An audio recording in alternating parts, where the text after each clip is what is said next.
Hello guys, welcome to my channel which name is English with Raj and I hope that you are doing great in your life. So guys, today you are going to learn all uses of wood and this is the second part and I expect that you would have watched its first part. Guys, जैसा कि आप सभी को मालूम है कि English के एक वर्ड को मल्टीपल सेंस में यूज़ किया जाता है। इंग्लिश के एक वर्ड को as a noun, as a verb, as a adjective, as a adverb use किया जाता है।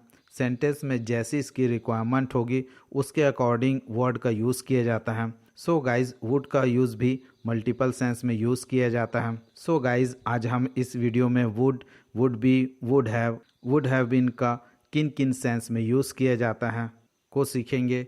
गाइज, मैंने वुड के कुछ यूजेस को पार्ट 1 में कवर किया है। So I would like to request you that you must watch its first part so that you can learn all uses of wood. But first of all, अगर आप मेरे channel पर पहली बार visit किए हैं और अब तक आपने मेरे चैनल को सब्सक्राइब नहीं किया है तो फर्स्ट ऑफ ऑल नीचे रेड कलर के बटन को प्रेस करके चैनल को सब्सक्राइब कर ले, साथ में बेल आइकन को प्रेस कर ले so as to whenever I will upload my new video the notification you will get first. So let's get started. So guys, wood का फर्स्ट यूज़ है जब किसी पास्ट के टेंस में ग, गे, गी आए तब वुड का यूज़ किया जाता है। गाइज, अगर आप मेरे वीडियोस को देखते आ रहे हैं तो आप लोगों को पता होगा कि इंग्लिश बोलने का पैटर्न या बेसिक स्ट्रक्चर होता है subject plus verb plus object plus other word. Guys, English बोलने का यही बेसिक स्ट्रक्चर होता है। गाइज, हम किसी भी सेंटेंस को बोल सकते हैं अगर हमें सेंटेंस का स्ट्रक्चर पता हो तो। इसीलिए हमें किसी सेंटेंस का स्ट्रक्चर या रूल को सीखना चाहिए ताकि हम ज़्यादा से ज़्यादा सेंटेंस बना सके और अच्छी इंग्लिश बोल सकें। गाइज, मैंने सेंटेंस में सब्जेक्ट को ग्रीन कलर में, वर्ब को येलो कलर में, ऑब्जेक्ट को ब्लू कलर में और अदर वर्ड्स को भी मार्क कर दिया है ताकि आप सेंटेंस के स्ट्रक्चर को आसानी से समझ सकें। गाइज, एक बात जानना बहुत ज़रूरी कि वुड का यूज़ पास्ट, भूतकाल या प्रेजेंट वाले सेंटेंस या सेंस में ही यूज़ किया जाता है। फ्यूचर या भविष्य वाले सेंटेंस के लिए विल का यूज़ किया जाता है और विल का पास्ट टेंस वुड होता है। सो गाइज, चलिए एग्जांपल से वुड के फर्स्ट यूज़ को समझते हैं। Example, she said that she would attend this marriage. उसने कहा था कि वह शादी में आएगी। सी सेड, इसका मतलब किसी पर्सन ने पास्ट में कहा था कि तुम्हारी शादी में आऊँगी। हो सकता है एक दिन पहले, 2 दिन पहले या महीनों पहले कहा था कि मैं तुम्हारी शादी में आऊँगी, बट किसी वजह से शादी में नहीं आएगी। नाउ, अब वह थर्ड पर्सन को बोल रहा है या बता रहा है कि she said that she would attend this marriage. उसने कहा था कि वह शादी में आएगी। Second example, I told you that he would not help us. मैंने तुमसे कहा था कि वह हमारी मदद नहीं करेगा। चलिए इसे समझते हैं।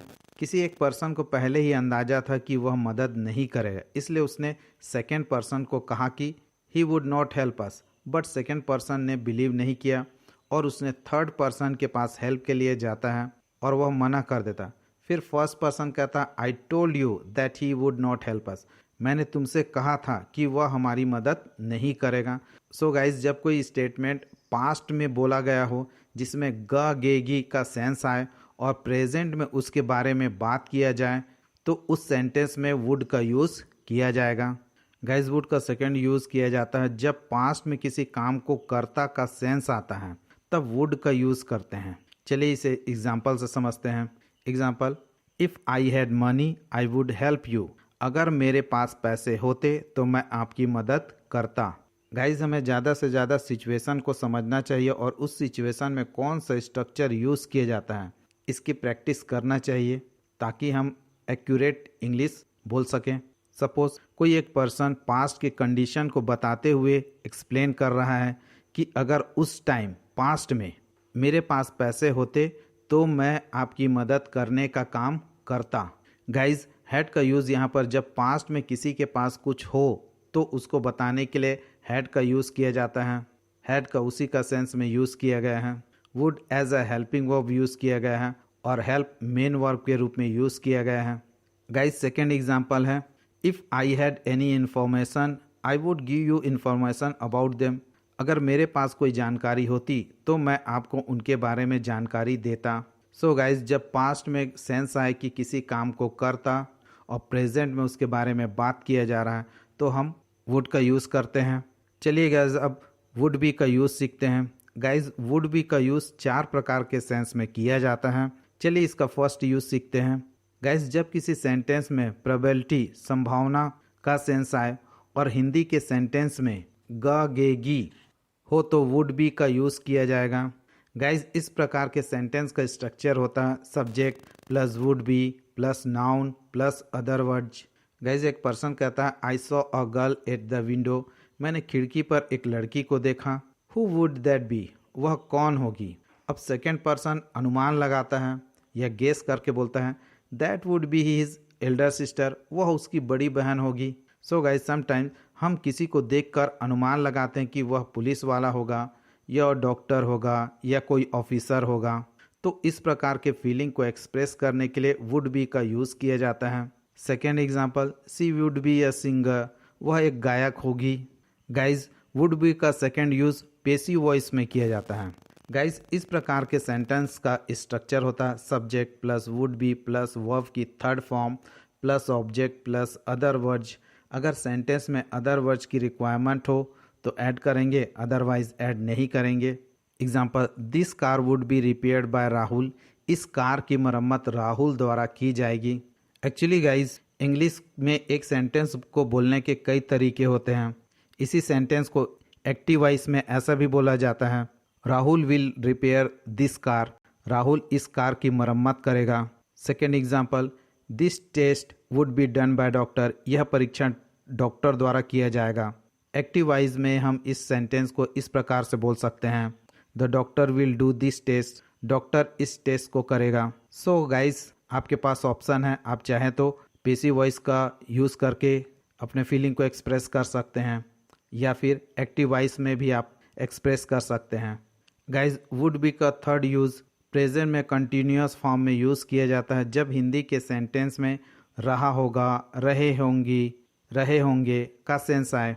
गाइज रहा होगा, रहे होंगे का sense future continuous affirmative tense में भी आता है जहां विल बी का यूज़ किया जाता है जिसमें फ्यूचर भविष्य में होने वाली क्रिया गतिविधि को मेंशन किया जाता है। बट वुड बी का यूज़ प्रेजेंट में कोई एक्शन हो रहा है को एक्सप्रेस करने के लिए किया जाता है। गाइज इस प्रकार के सेंटेंस का स्ट्रक्चर होता है subject plus would be plus verb की fourth form. Guys verb fourth form क्या होता है, जिसमें वर्ब के बेस फॉर्म फर्स्ट फॉर्म में आईएनजी जोड़ दिया जाता है जिसे वर्ब का फोर्थ फॉर्म कहा जाता है plus object plus other words. Example, Indian team would be batting, भारतीय टीम बैटिंग कर रही होगी। चलिए इस पर्सन से समझ लेते हैं। एक पर्सन इंडियन टीम के कैप्टन और अपोनेंट टीम के कैप्टन के बीच टॉस होते हुए देखा और इंडियन टीम के कैप्टन ने टॉस जीता और बैटिंग सेलेक्ट किया। उसके बाद लाइट चली गई या किसी वजह से मैच नहीं देख पाया। अब वो किसी थर्ड पर्सन के साथ बात कर रहा है प्रेजेंट में और उसे बता रहा है कि Indian team would be batting, भारतीय टीम बैटिंग कर रही होगी। इट मीन्स हम प्रेजेंट की बात कर रहे हैं, प्रेजेंट में काम या एक्शन हो रहा है। तो इस प्रकार के सिचुएशन को एक्सप्रेस करने के लिए वुड बी का यूज़ करते हैं जब प्रेजेंट में कोई एक्शन चल रहा हो, कंटिन्यू है। तो ऐसे सेंटेंस को या फीलिंग को एक्सप्रेस करने के लिए वुड बी का यूज़ किया जाता है। Second example, he would be working in the office, वह ऑफिस में काम कर रहा होगा, प्रेजेंट में वह काम कर रहा होगा। गाइज वुड बी का फोर्थ यूज़ किया जाता है जब पास्ट के सेंटेंस में ग गे गी आए। गाइज इस प्रकार के सेंटेंस का स्ट्रक्चर होता है subject plus would be plus adjective plus other words. Example, I thought that you would be late for meeting, मैंने सोचा था कि तुम्हें बैठक में देर हो जाएगी। चलिए इस सिचुएशन को थोड़ा डिटेल में समझ लेते हैं। सपोज एक पर्सन अपने फ्रेंड या कलीग को फ़ोन करके किसी मीटिंग अटेंड करने की याद दिलाता है। अब सेकंड पर्सन रिप्लाई करता है कि अभी तक मैं रेडी नहीं हूँ।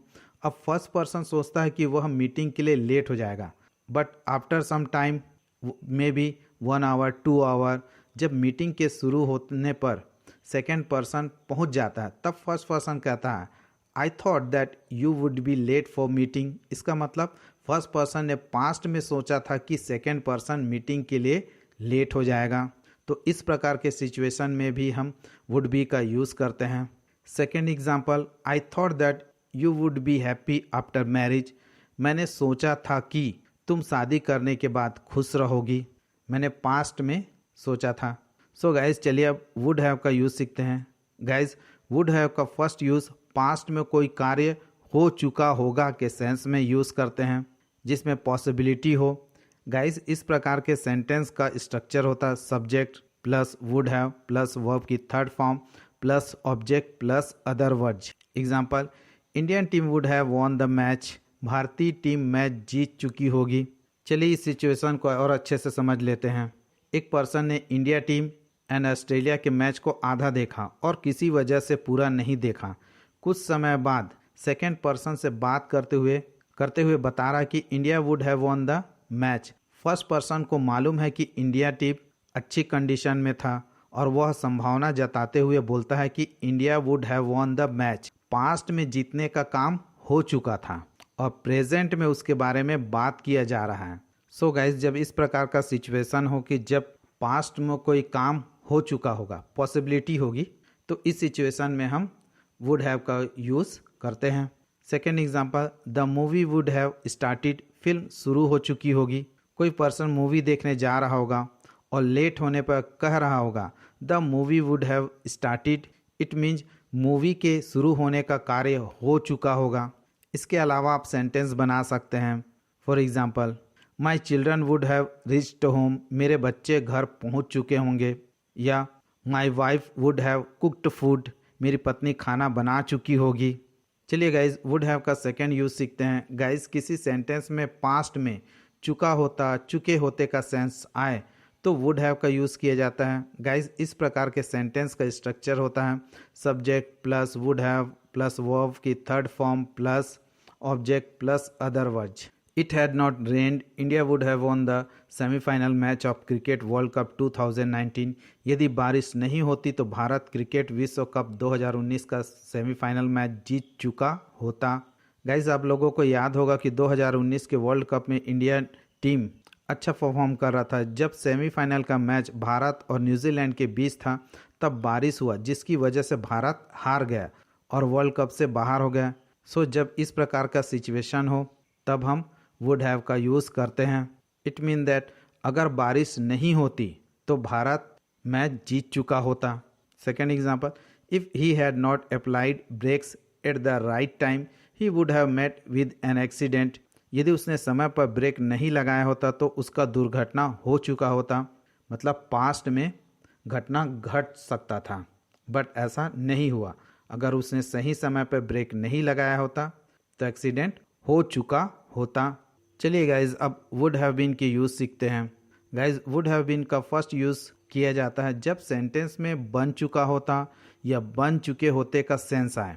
गाइज इस प्रकार के सेंटेंस का स्ट्रक्चर होता है subject plus would have been plus object noun हो, ऑब्जेक्ट में नाउन होगा plus other words. Example, if I had got support to start business I would have been rich by now. अगर मुझे व्यवसाय शुरू करने के लिए समर्थन मिला होता तो मैं अब तक अमीर बन चुका होता। गाइज ये कंडीशनल सेंटेंस 3 का एग्जाम्पल है। कंडीशनल सेंटेंसेस हाइपोथेटिकल काल्पनिक होते हैं क्योंकि समय गुजर चुका होता है। हम केवल सोचते हैं कि पास्ट में ऐसा होता तो उसका रिजल्ट ऐसा होता बट अब पॉसिबल नहीं है। सो इस प्रकार के फीलिंग को एक्सप्रेस करने के लिए हम वुड हैव बीन का स्ट्रक्चर यूज़ करते हैं। Second example, if I had got selected in NEET I would have been a doctor. अगर मेरा नीट में चयन हो गया होता तो मैं एक डॉक्टर बन चुका होता। आप चाहें तो बीन की जगह पर बिकम का यूज़ कर सकते हैं। सो गाइज इस प्रकार के सिचुएशन को एक्सप्रेस करने के लिए वुड हैव बीन का यूज़ किया जाता है। चलिए वुड हैव बीन का नेक्स्ट यूज़ सीखते हैं। गाइज जब किसी सेंटेंस में रहा होता रहे होते के साथ टाइम मेंशन किया गया होता है जैसे सुबह से, 10 बजे से, बचपन से, तब वुड हैव बीन का यूज़ किया जाता है। गाइज इस प्रकार के सेंटेंस का स्ट्रक्चर होता है subject plus would have been plus verb का fourth form plus object plus since plus other words. Example, if he had not got ill he would have been working in the field since morning. यदि वह बीमार ना होता तो सुबह से ही काम कर रहा होता। जब कोई काम किसी निश्चित समय से शुरू किया जाता है पास्ट में तो इस प्रकार के सेंस को एक्सप्रेस करने के लिए भी वुड हैव बीन का यूज़ किया जाता है। Second example, if it had not rained they would have been travelling since morning. अगर बारिश नहीं हुई होती तो वे सुबह से यात्रा कर रहे होते, पास्ट में। इसके अलावा आप और सेंटेंस क्रिएट कर सकते हैं। For example, he would have been sleeping since afternoon if he had not gone to there. अगर वह वहाँ ना गया होता तो वह दोपहर से ही सो रहा होता, पास्ट में। So guys, I hope would have been का ये कॉन्सेप्ट क्लियर हो चुका होगा। जब कोई एक्शन किसी पर्टिकुलर टाइम से स्टार्ट हो, पास्ट में, तो वुड हैव बीन का यूज़ किया जाता है। सो गाइज, इस तरह आप बहुत सारे सेंटेंस प्रिपेयर कर सकते हैं। गाइज, नेक्स्ट टाइम जब भी आप डे टू डे लाइफ के कन्वर्सेशन में इस प्रकार का सेंस आए तो इन स्ट्रक्चर का यूज़ जरूर करें। So guys, I expect that this structure are useful for you and I hope that you liked it. If you feel that it is useful for you, please like, subscribe and share with others because it may be useful for others. Keep practicing, have fun. Thank you for giving your precious time. I will see you in next video. Bye.